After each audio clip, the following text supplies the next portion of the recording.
পরিস্থিতি যাই হোক, ফ্যাসিবাদ বিরোধী ঐক্যে সকল রাজনৈতিক দল একতাবদ্ধ বলে জানিয়েছেন আইন উপদেষ্টা আসিফ নজরুল।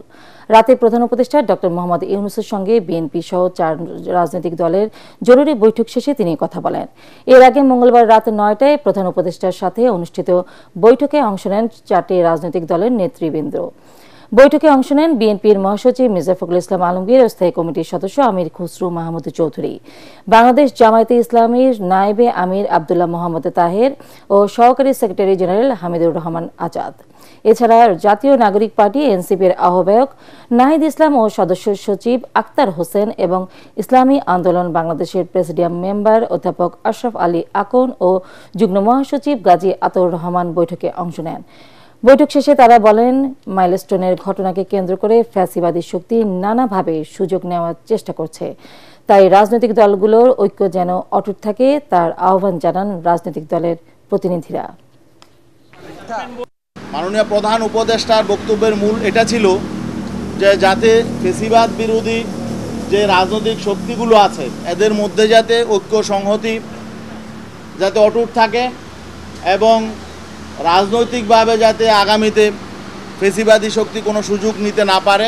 নির্বাচনকে কেন্দ্র করে আরও বিশৃঙ্খলা তৈরি হতে পারে, সেজন্য এখন থেকেই আইন শৃঙ্খলা পরিস্থিতির দিকে নজর দেওয়া দরকার।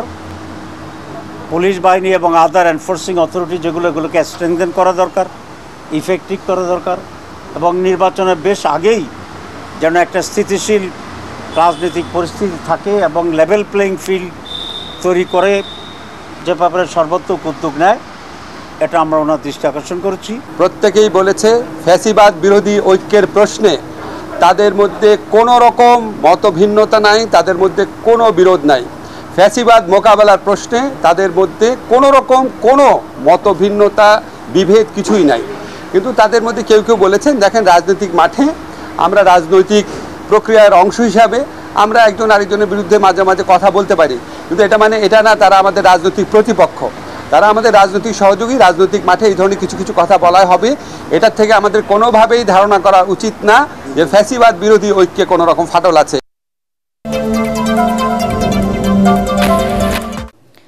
রাজধানীর মাইলস্টোন স্কুল অ্যান্ড কলেজে যুদ্ধ বিমান বিধ্বস্তের ঘটনার তদন্ত শুরু করেছে বিমান বাহিনী ও সিআইডি। দুর্ঘটনাস্থল থেকে সংগ্রহ করা হয়েছে আলামত।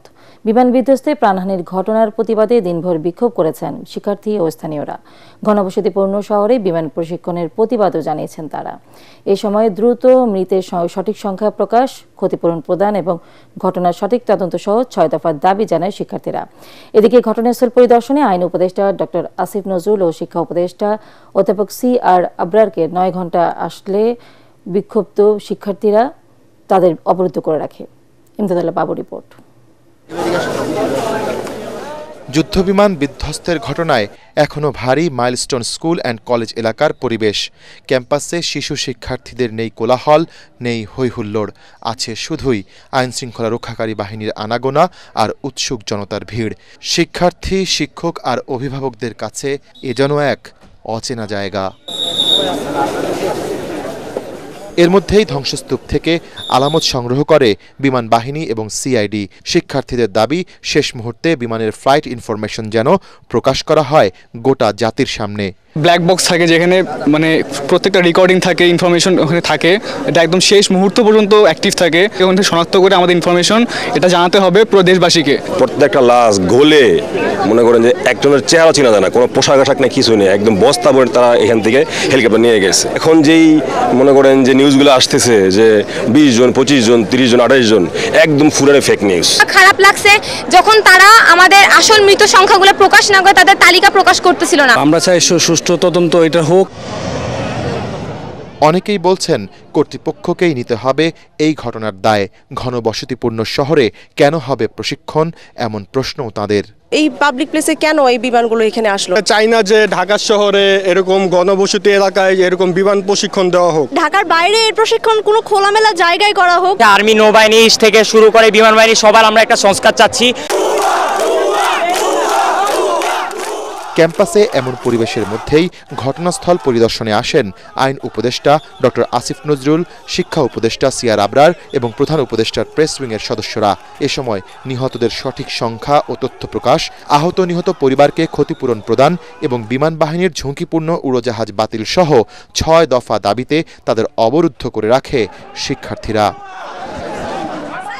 যে আসল ডেথ রেট সেটা বার করা লাগবে, যে কতজন মারা গেছে। আর দুর্ঘটনা আজকে এই কলেজে ঘটছে, এটা যেন আর কোনো কলেজে না ঘটে। তো এক্স্যাক্ট কতজন বেরিয়ে গেছে, কতজন ভিতরে ছিল, এটার এক্স্যাক্ট ইনস্ট্যান্ট কারেক্ট ডাটা কেউ আমাদের দিতে পারবে না, কারণ এটা তো কেউ মেনটেন করে না, একটু সময় লাগবে।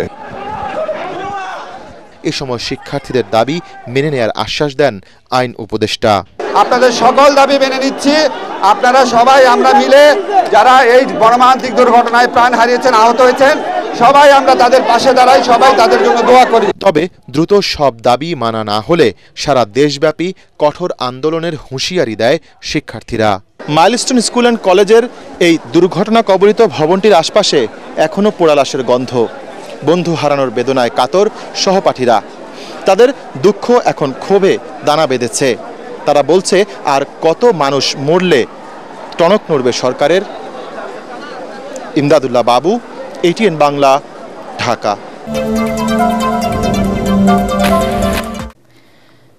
পরীক্ষা ব্যবস্থাপনায় অবহেলার অভিযোগে শিক্ষা উপদেষ্টা ও সচিবের পদত্যাগের দাবিতে সচিবালয়ে ভাঙচুর চালায় এইচএসসি পরীক্ষার্থীরা।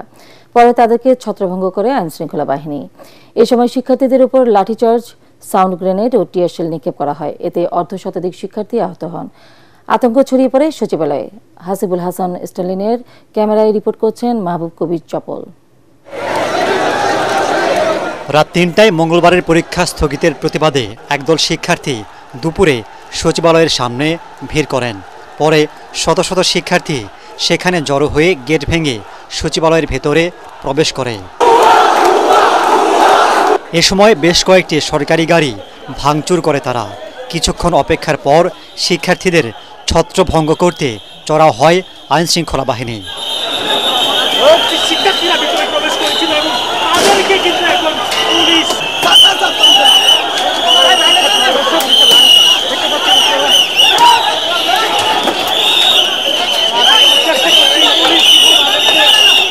তাদের উপর লাঠিচার্জ, সাউন্ড গ্রেনেড নিক্ষেপ করা হয়।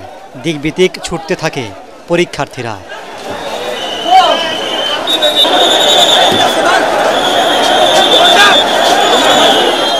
এ সময় আহত হয় অনেকে। এ অবস্থায় তাদের বাইরে বের করে দেওয়া হয়।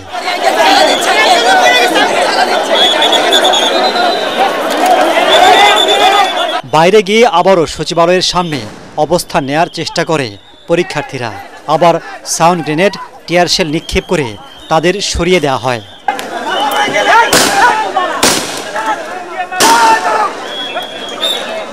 পরে তারা অবস্থান নেয় গুলিস্তান সহ আশপাশের এলাকায়। আইনশৃঙ্খলা বাহিনীর সাথে ধাওয়া পাল্টা ধাওয়া হয়।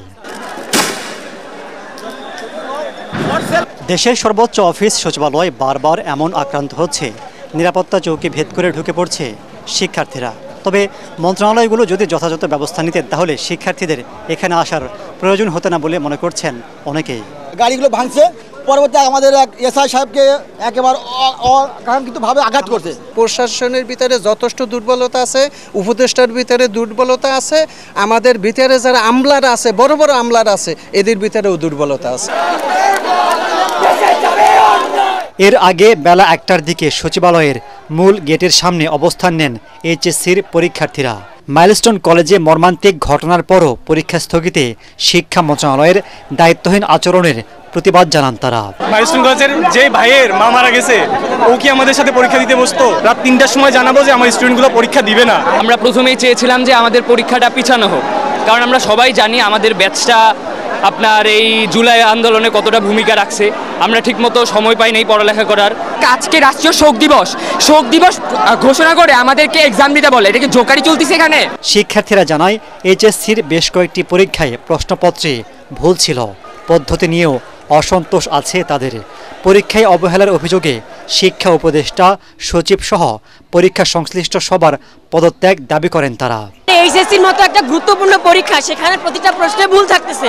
আপনি খাতা দিয়ে মূল্যায়ন করাচ্ছেন কাদের দিয়ে? টিকটকারদের দিয়ে। বিভিন্ন বাচ্চাদের দিয়ে আমাদের খাতা দেখানো হচ্ছে, বিশেষ করে গ্রাম অঞ্চল ঢাকাও হচ্ছে।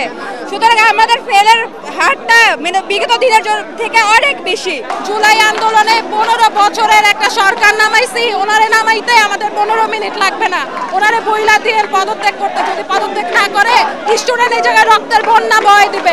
বিকেলে শিক্ষা সচিব সিদ্দিক জোবায়েরকে অপসারণ করা হয়েছে বলে জানান উপদেষ্টা মাহফুজ আলম। বিকেল 5টার দিকে পরীক্ষার্থীদের সরিয়ে দিলে সচিবালয় থেকে বের হন কর্মকর্তা কর্মচারীরা। মাহবুব কবির চপল, ATN বাংলা, ঢাকা।